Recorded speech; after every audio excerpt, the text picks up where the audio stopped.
Dinkum multiplayer lets you play with friends on the same island, and I know a lot of people are curious on how this works, especially those planning to buy the game specifically for multiplayer. I've been playing Dinkum for over 100 hours on Steam, and about 40 to 50 of those hours were spent in multiplayer, either hosting friends on my island or visiting others. So in this video, I'll share everything I've learned about multiplayer, including how to set it up, how to manage permissions, what you can do together, and the limitations you should be aware of. Before we dive in, let me quickly cover the platform differences. The information in this video generally apply to both PC and Nintendo Switch, but there are a few differences to note. On Steam, you can have up to 6 players total, including the host. On Switch, it's a maximum of 4 players, including the host. For Switch players, you'll need a paid Nintendo Switch Online membership to play online. However, you can play locally with up to 4 people using local wireless without the membership. On Steam, you can play with anyone who has the game online.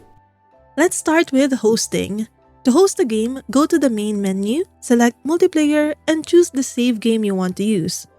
For PC players, under the Host Game tab, you will see 4 options. Friends only means anyone on your Steam friends list can join. Both of you must appear online and friends can freely join each other's games. Invite only means you must manually invite friends. You can do this by opening your journal, going to the Options tab, and clicking the Invite button to open your friends list.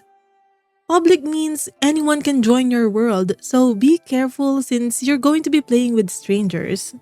And LAN means only people on the same network can join using your LAN or IP address. You can find your local IP by opening your journal and going to the Options tab. Visitors will need to enter this IP to join.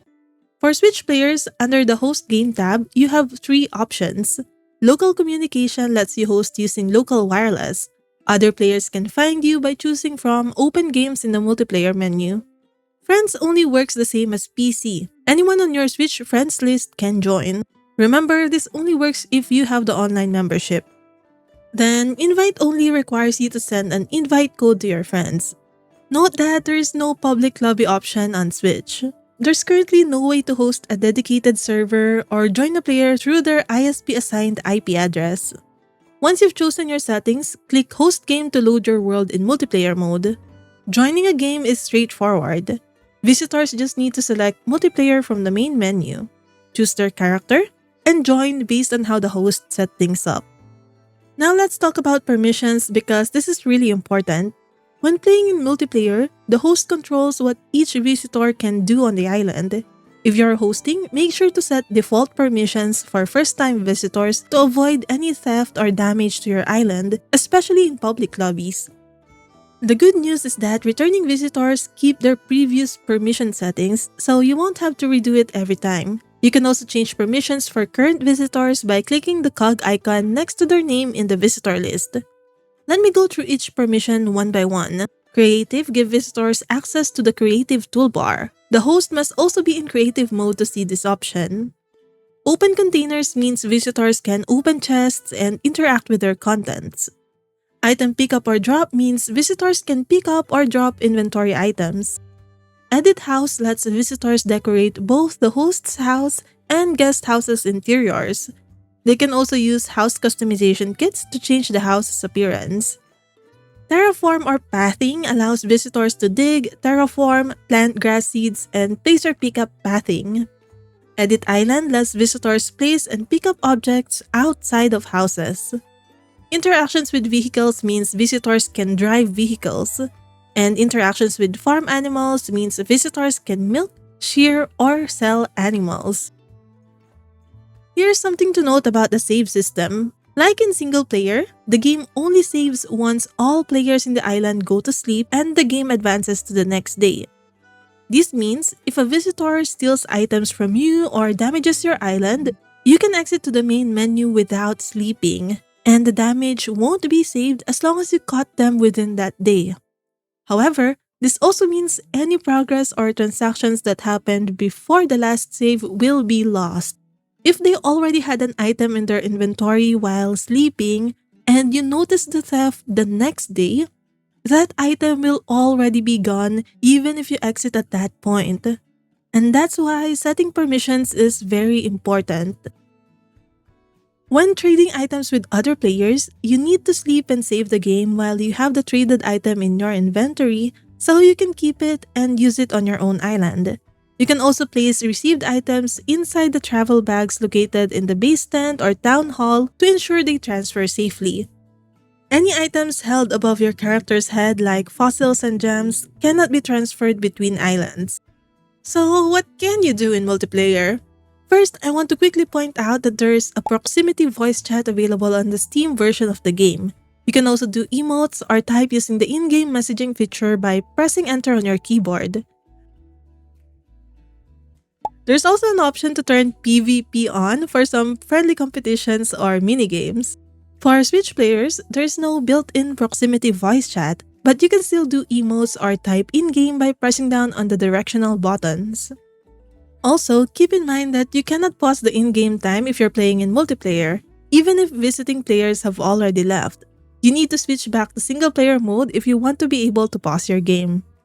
It is definitely possible to play on a single island with someone else if you plan to pick this game up exclusively for multiplayer. But keep in mind that there would be some limitations like not being able to obtain deeds or activate the mines. But I'll explain all of that in detail on the next section. For now, let's focus on what you can do together. A lot of activities can be done separately. For example, one of you can be decorating and building, while the other is off exploring, fishing, or gathering items that the builder can use. Events can also be done by all players on the island, and each one will have their own progress. For example, there's a fishing competition where you, the NPCs, and all other players compete against each other, and you will get separate rewards depending on your placement. At the start, you'll only have one house for everyone, but you'll eventually be able to build up to 4 guest houses that you can rent to an NPC or let other players decorate and use as their own. You can freely give and take items and money to each other, but there's only one mailbox in the main house. The contents are exclusive to each player even if there's just one mailbox, so you'll only see mail addressed to you specifically. One other thing to note is that the general goods store will only sell one tool per day, so at the beginning, it might be a bit tough to have enough tools to go around. I only played with one other player, and we found ourselves always not having a pickaxe on the first few weeks. I can imagine that this would be more of a problem if there are 3 or more players playing exclusively in one island, so it's best to keep a chest full of extra tools if you can.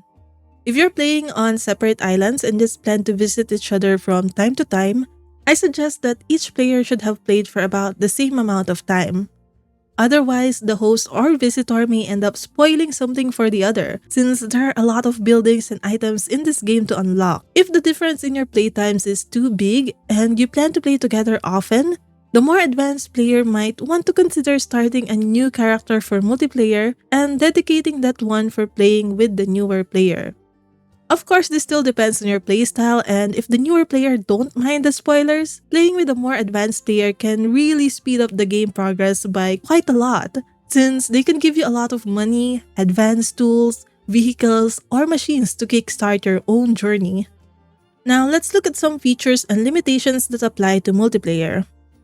Only the host can obtain deeds and progress main town or building quests given by Fletch, like getting John to move in or unlocking the town hall. However, recipe reward quests like nails or crates can now be completed by visitors, so everyone can craft and obtain all items even if they exclusively play on multiplayer.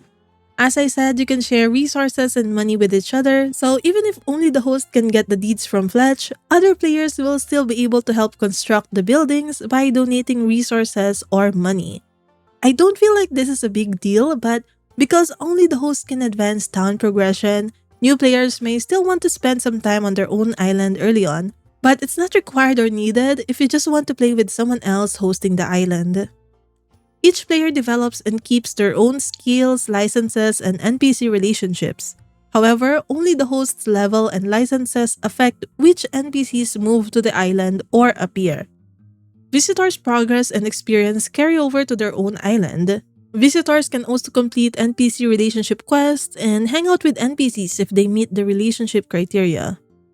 Player inventories, dinks, and permit points stay with their character.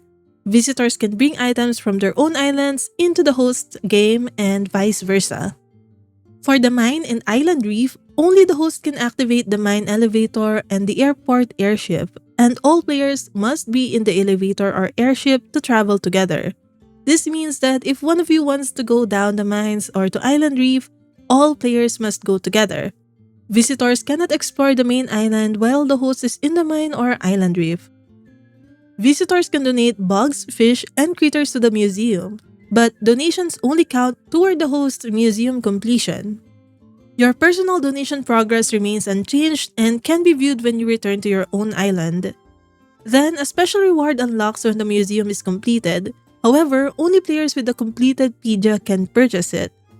This means the island host may not be able to purchase that special item when it appears if they haven't finished catching all critters, bugs, and fish themselves first. Visitors can unlock items from the catalogs in shops once they get it on the host's island, either by buying it from the shop or by picking up items the host has. Visitors can order any items they've unlocked, even if the host hasn't unlocked them yet. This means that if you really want more items for decorating your island but don't want to change your island into creative mode, you can come over to a friend to increase your catalog instead. As for bugs and issues, I have encountered some instances where the game crashed in the middle of a multiplayer session. This resulted in the loss of some items that were taken from my island and into the visitor's inventory, which can be frustrating. But on the other times, it resulted in duplicate items, where the item remained on my island but also stayed in their inventory, which is a welcome glitch to be honest. Other minor bugs I've encountered are the maps not working correctly for visitors and some minor, sometimes funny visual glitches. For the next part, I'll be sharing my favorite ways to utilize multiplayer to make my game easier. One activity that definitely becomes easier when playing in multiplayer for me personally is being able to go down the mines together and cover more area to get more loot. It can also make transporting gems easier, especially if you have someone navigating while someone else drives the vehicle. Of course, you might have to split the loot, but tackling the mines, especially the deep levels, is way more fun and easier for me when I play with friends.